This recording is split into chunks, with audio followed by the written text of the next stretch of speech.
Et c'est le face-à-face politique de la semaine avec Bruno Jeudi du Journal du Dimanche et Thomas Wider du Monde. Bonjour messieurs. Bonjour. Alors, il est grand, il est gros, il est truculent, il est excessif, il est talentueux, il est riche et il est devenu le meilleur acteur dans la catégorie exilé fiscal. Le comédien Gérard Depardieu claque la porte de la France car il s'estime trop taxé. Minable, juge le Premier ministre Jean-Marc Ayrault. Minable vous-même, répond Depardieu. Bref, n'est pas Cyrano qui veut. Bref, la polémique s'enflamme et la politique s'en mêle. En attendant, l'UMP se rabiboche. Le jeu de je te tiens, tu me tiens par la barbichette entre Copé et Fillon semble bel et bien terminé. Tout est bien, donc, qui finit pas trop mal pour la droite qui vient de gagner 3 législatives partielles. Donc, bien sûr, on va parler d'abord de cette polémique Depardieu qui devient, dans le fond, un sujet politique puisque la gauche s'indigne de l'attitude du comédien. Alors, on va pas juger là, maintenant, si c'est bien, c'est pas bien, c'est pas le sujet. Et la droite, donc, qui crie à l'illustration concrète du matraquage fiscal. Donc, c'est un beau sujet politique pour les deux partis. Oui, c'est un beau sujet politique. Gérard Depardieu vient mettre de la politique en plein milieu des fêtes de Noël, hein, quasiment. Ouais. On est presque à la trêve. Je trouve que le gouvernement a sans doute exagéré dans l'indignation ce week-end. À mon avis, il y a une espèce de... On a resserré les rangs autour du Premier ministre. Tous les ministres sont montés au créneau pour le défendre, attaqué par Gérard Depardieu, cet exilé fiscal. On entend même maintenant le Front de gauche, les écolos, enfin tout le monde est en train de monter au créneau pour... Je trouve que, voilà, personnellement, je n'aime pas cette affaire d'évasion fiscale, mais je trouve que le gouvernement en fait sans doute trop d'indignation tue l'indignation, et en même temps, Gérard Depardieu, il met le doigt sur le problème... C'est chez vous qui répond dans une lettre d'ailleurs. Voilà, sur le problème de la fiscalité, qui va être quand même la grande affaire aussi de cette année 2013, parce que ça va se concrétiser vraiment pour les Français, et pas seulement les très riches, aussi les classes moyennes, aussi les classes moyennes supérieures, qui vont payer beaucoup plus d'impôts en 2013. Thomas, la gauche en fait trop. Je ne sais pas si la gauche en fait trop, elle est dans son rôle, elle peut difficilement faire autrement, mais en tout cas, ce qui est sûr, c'est que cette affaire, elle devient politiquement emblématique parce qu'elle fait suite. Il y a d'abord eu l'affaire Arnaud avant, et donc évidemment, cette thématique, elle est présente aujourd'hui depuis quelques semaines. Je pense aussi, même si on ne le dit pas, il y a l'affaire Cahuzac derrière. Évidemment, parce que tout ce qui concerne, évidemment, le placement d'argent à l'étranger, et éventuellement, c'est ça qui est posé. Donc le gouvernement a vraiment encore plus intérêt aujourd'hui à ce que Jérôme Cahuzac n'ait pas ou n'ait jamais eu de compte en Suisse. Donc ça, c'est évidemment une question qui est posée.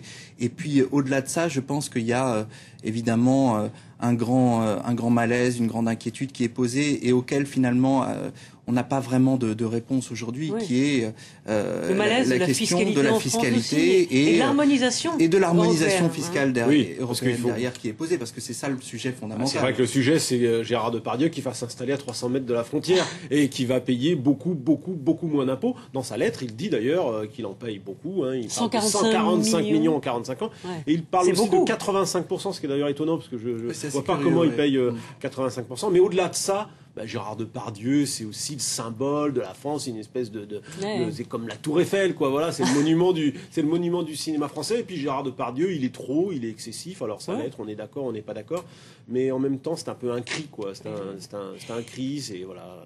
Oui, alors est-ce que justement, alors on l'a vu, la droite se régale, mais est-ce que ça peut susciter des vocations de départ à l'exil? Ça y est, peut-être. Depardieu a ouvert le chemin et d'autres mais Christian Clavier, il y a quelques semaines, a annoncé aussi qu'il partait s'installer à Londres, je crois. Ça, c'est des vocations, je ne sais pas, parce que après, si vous voulez, ce sont des cas individuels. Après, les sociétés qui veulent délocaliser, etc., pour ce genre de raisons, ça se fait pas comme ça non plus. Enfin, je veux dire, quand vous avez des salariés ou des gens qui sont installés dans un pays, vous ne vous déplacez pas comme ça juste parce que la fiscalité. Mais c'est un signe, c'est un symbole, c'est un climat. Et derrière tout ça, le gouvernement a beaucoup à faire malgré tout. On peut juger comme on veut, Gérard Depardieu, mais beaucoup à faire pour convaincre que la politique fiscale, notamment, qu'il est en train de mener, n'est pas faite pour assécher les talents, décourager les talents, les investisseurs en général. Il y a eu la fuite des cerveaux, maintenant il y a la fuite des riches.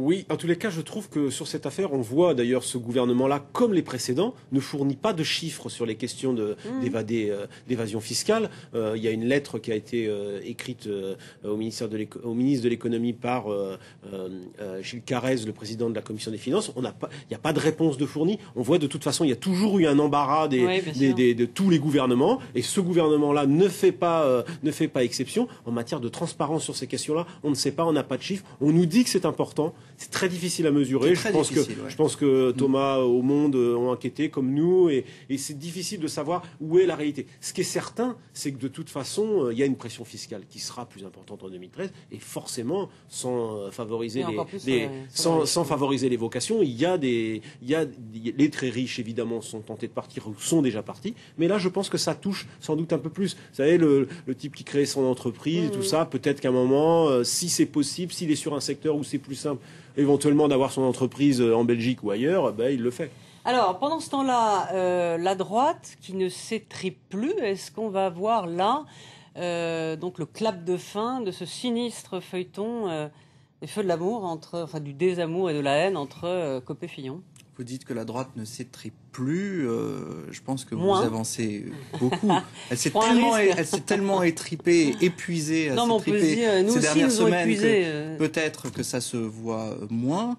Peut-être que Fillon et Copé sont en train de parvenir à une forme de modus vivendi, mais les dégâts, je crois, sont tels à droite, la haine est telle, et c'est peut-être aujourd'hui une haine refroidie, mais qui ne demande qu'à se réveiller, que je pense que vraiment les dégâts sont durables. Faites la moue en parlant, ça va mais non, mais agacer, je veux dire, ces gens-là se sont balancés tellement de noms d'oiseaux, et pire à la figure, les entourages sont tellement déchirés que là, je pense qu'ils sauvent la face plus qu'autre chose. Enfin, je pense que d'abord, il faut revenir aux faits. Les faits, d'abord, c'est que c'est un scrutin qui aujourd'hui, pratiquement pour tous les élus, apparaît comme irrégulier, c'est acté, et même François Fillon va jusqu'à demander à ce que le Conseil national vote sur la nouvelle élection. Donc c'est une façon de constater l'illégitimité de ce vote. Donc c'est quand même un mauvais point pour l'UMP qui, au bout du compte, aura eu un mois d'une bagarre inouïe, incroyable, et qui va se retrouver à sans doute revoter pour un nouveau président dans un an. Donc vous voyez, est-ce que ce sera les mêmes acteurs? Que de temps perdu. Est-ce que ce sera les mêmes acteurs? Je crois, moi, si je dois faire un pronostic, et puis après tout, allons-y, je crois que d'abord François Fillon a déjà laissé plus ou moins entendre qu'il n'allait pas y retourner, et qu'à mon avis, Jean-François Copé, je le vois mal se relancer dans une nouvelle élection, où il pourrait y avoir cette fois-ci non pas 2 candidats, mais peut-être 3, peut-être 4. On ne connaît pas encore exactement si cette élection, le nouveau président pourra se présenter à la primaire en 2016. Donc ça peut aussi jouer sur les plans de carrière des uns et des autres. Et on peut se retrouver avec cette fois-ci un casting de second rôle, parce que ce poste de président de l'UMP deviendrait un poste, on va dire, ce qui va être important, c'est les primaires. Plutôt mineur, et que la vraie affaire, c'est l'affaire des primaires et la façon dont le scrutin sera organisé. Parce qu'évidemment, toute cette affaire a généré, et au-delà de l'UMP, je trouve, pour les partis de gouvernement, la vraie question, c'est organiser, bon sang, des élections qui soient régulières, parce que c'est un vrai problème pour les partis. On ne peut plus organiser des élections dans des boîtes à chaussures, loin de les caméras et des micros, comme ça se faisait dans les années 80. Effectivement, le vrai scrutin qui permettra à l'UMP peut-être de se tirer de cette affaire, ce sera la primaire, mais ce sera un petit peu la même chose que pour le PS. Exactement. Entre 2008 et 2011, même si le PS est peut-être moins déchiré que c'est déchiré l'UMP. Il y a eu 2008 et il y a eu 2011, et à un moment donné,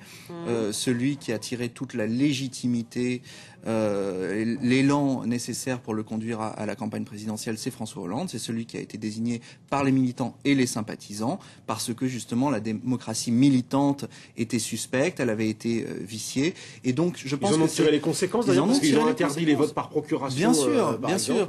Et donc, ils ont donné un sérieux coup de vieux à tous ces processus électoraux à l'intérieur des partis qui n'étaient pas véritablement démocratiques. L'UMP le paie aujourd'hui, donc tout à fait d'accord. François Fillon a tout à fait intérêt à zapper l'étape de la présidence du parti. Quant à Jean-François Copé, c'est extrêmement difficile quand même, parce que quel rebond ce serait pour lui d'arriver à tirer son épingle du jeu, alors qu'aujourd'hui, il est quand même l'homme politique le plus impopulaire de France. Mais bon, on se relève de tout. Peut-être Jean-François Copé s'en relèvera. En tous les cas, l'UMP, il faut quand même dire un mot. Ils ont quand même gagné les trois partiels du week-end. Donc ça, c'est le côté bonne nouvelle de la fin de l'année, le petit cadeau pour l'UMP. Oui, non seulement ils n'ont pas tout perdu, mais ils ont gagné 2 sièges. Le siège dans l'Hérault, qui était détenu par une socialiste, et puis le siège dans le Val-de-Marne, qui est gagné contre l'UDI, qui se vantait il y a quelques jours, quelques semaines, de voir les militants UMP déchirer leurs cartes et venir adhérer chez eux. Là, badaboum, un député en moins. Alors, dernière question. François Hollande se rend donc cette semaine en Algérie. Donc Thomas, vous allez aussi faire partie du voyage. Bruno, vous avez fait votre édito ce dimanche sur ça. Un François Hollande qui attend quoi de ce voyage? Écoutez, il est purement politique. Non, les voyages en Algérie, c'est évidemment des voyages particuliers. Ce sont des voyages politiques intenses et très importants pour les présidents français. On se souvient de celui de Jacques Chirac avec ses grands bains de foule à Alger et à Oran. On se souvient de celui de Nicolas Sarkozy qui s'était passé de manière plus difficile alors qu'il avait beaucoup misé sur ce voyage. Et puis François Hollande s'attaque à ce symbole. C'est très important. Il mise beaucoup sur ce voyage. Il s'y prend de manière peut-être en essayant de le banaliser un peu, essayer de jouer moins. On va essayer de faire la grande réconciliation, essayer de mettre beaucoup de politique là-dedans. Il veut en mettre moins, mettre plus d'économie. Peut-être que c'est la bonne méthode. Plus d'économie, mais il y aura quand même évidemment cette dimension historico-mémorielle qui sera présente, parce qu'on est 50 ans en face, mais ça veut dire quoi? On est 50 ans après la fin de la guerre d'Algérie. Il faut bien dire ce qui est, c'est que la France a été particulièrement absente et silencieuse à l'occasion de ce cinquantenaire. Je veux dire, elle ne l'a pas célébré. Il n'y a pas eu de parole véritablement forte qui a été dite. Il y avait eu la reconnaissance quand même par Hollande. C'était en pleine élection présidentielle aussi. C'était pas facile. C'était en pleine élection présidentielle, sauf qu'après, vous aviez quand même la France aurait pu quand même dire quelque chose au moment de cinquantenaire de l'indépendance. Il y a eu les accords d'Évian pendant l'élection présidentielle, l'indépendance en juillet, il n'y a pas eu de parole. Il y a eu juste ce petit communiqué de François Hollande à l'occasion du 50e anniversaire de la répression de la manifestation du 17 octobre 61. Mais c'était discret, c'était apaisé. Là, on attend quand même un grand discours de François Hollande pour clore cette année du cinquantenaire. Merci à tous les deux. Eh bien, nous serons France 24, bien sûr, en Algérie pour suivre ce voyage. Merci à tous les deux. Et la suite des infos sur France 24. Merci.